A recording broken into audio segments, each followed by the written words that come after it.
Hi everyone, Gerry Dulac along with Ray Fittipaldo at Acrisure Stadium, where the Steelers just beat the Los Angeles Chargers 20-10 to go to 3-0. Actually, for the first time since the 2020 season, only the second time, Ray, since 2011. And our Steeler Report brought to you by Savinas, Kane, and Gallucci. Mesothelioma and asbestos lawyers with over 85 years experience call them for a free consultation. So the Steelers 3-0. These were two of the stingiest defenses in the league, and wow, Ray, for most of the game and really till the last 10 minutes, it certainly played out that way, didn't it? Yeah, really. Two big plays, Gerry, right? The 27-yard touchdown where the Steelers looked like they had a blown coverage early in the game, and then Calvin Austin's 55-yard touchdown. Other than that, there were a couple long runs at the end of the game for the Steelers, but this game played out predictably.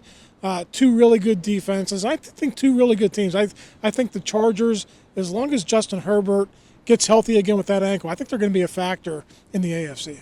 You know, Ray, the Steelers had only 14 yards rushing at halftime. They ended up, less than that. But they ended up with 114. Yeah. Najee Harris had 3 yards on 4 carries in the first half. He ends up with 70 on 18. They couldn't run the ball at all. There was no room. They had like 5 runs of 0 or negative yards.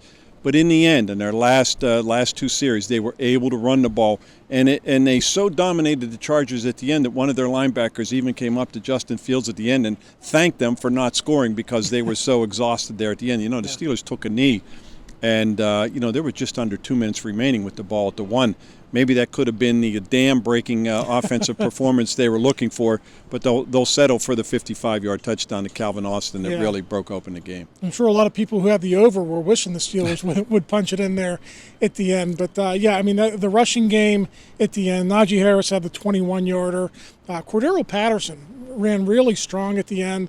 I think he had a 14-yarder. Yeah, on a 3rd and 6 play that kept that drive alive to run out the clock some more. And I think another 11-yarder. So, listen, we all thought this was going to be Najee Harris and Jaylen Warren's show this year, but Cordarrelle Patterson, at least late in games, I think that big physical presence along with Najee Harris, I think that they could have those two guys as closers, and then maybe they'll work Jaylen Warren in a little bit earlier in games. That's a pretty good trio back there, Gerry. Ray, when we were watching that running game, it just being overwhelmed by that aggressive Chargers defense. Again, just a handful of yards in the first half. You'd have never thought they finished with 114 on 31 carries, but that's to their testament. But also, this game was about their defense. You had the two top defenses in the league.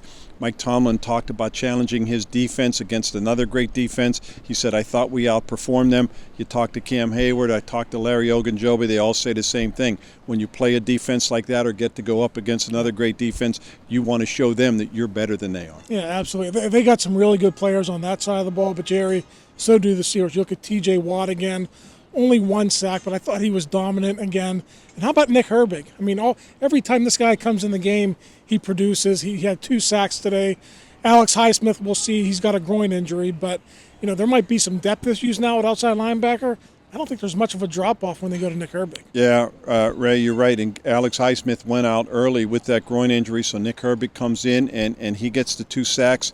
And they've had some injuries here, Ray. Look, they're playing without Troy Fautanu now. They're going to probably play the rest of the season without him. Broderick Jones went in at right tackle. And I'll tell you what, you didn't notice Broderick Jones, which is a good sign for an offensive tackle. He stepped up and he played a big-time game. Granted, Joey Bosa, their former Pro Bowl defensive end, he went out on the first play of the game with a hip injury and never came back. And we saw a lot of pressure from the Chargers. They were just kind of charging through that line of scrimmage.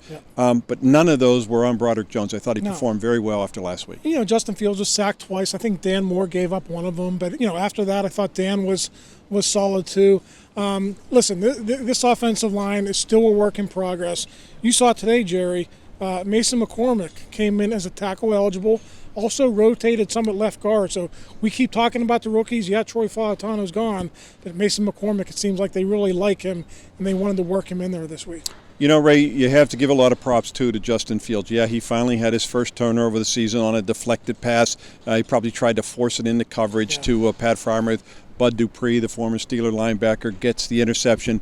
But that was his first turnover, and here he was completing 25 of 32 passes, I believe, 247 yards, and the 1 touchdown, of course. And it comes at a probably I don't want to say it a big time because the Steelers are 3-0, but Russell Wilson is going to start practicing again next week. It might be one more game after that before he comes back, but they're going to see where he is this week. But he will return to practice in some form.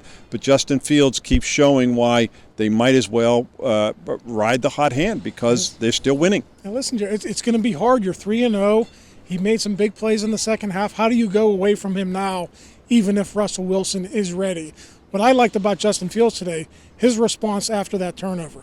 7 for 8 after the turnover, 94 yards, including that big touchdown to Calvin Austin. So if you were wondering what would happen once he turns the ball over, people know his history in Chicago. Well, he responded really well. He was a big factor in this win today. And Ray, let's not get carried away. It was only 2 touchdowns, and they've only had one all year, so it's not exactly like the offense is flourishing. And maybe it'll be like what we saw last year when Mason Rudolph finally came in the game. But I think right now the way things are going, Mike Tomlin said he's playing the way we're asking him to play, and that's apparent, which is always don't try to win the game, just don't lose it. And so far, that's been the case. And he really didn't contribute today with his legs. So for him to step up and be that passer, how about the middle of the field, Jerry? People talked about the first 2 weeks, you're not attacking the middle of the field. Well, he had the big one to Austin. He had a couple of big ones to Pat Freiermuth, too. So that was good to see as well. And the other thing we saw in this game, too, Ray, you mentioned Calvin Austin. Of course, that 55-yard touchdown. He had 4 catches for 95 yards.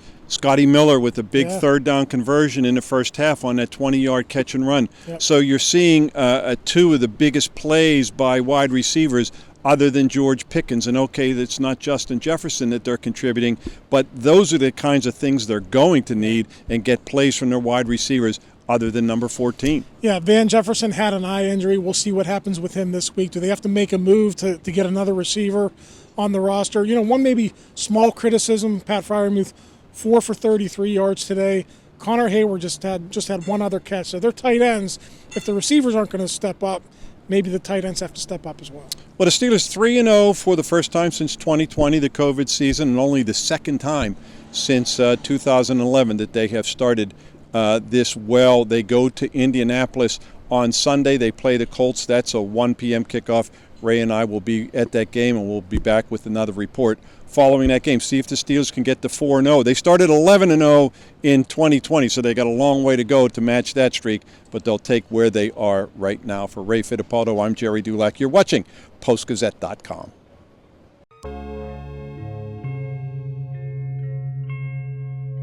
Thank you for checking out this content from Post-Gazette Sports. If you watch this video on YouTube, please like the video and subscribe to our channel.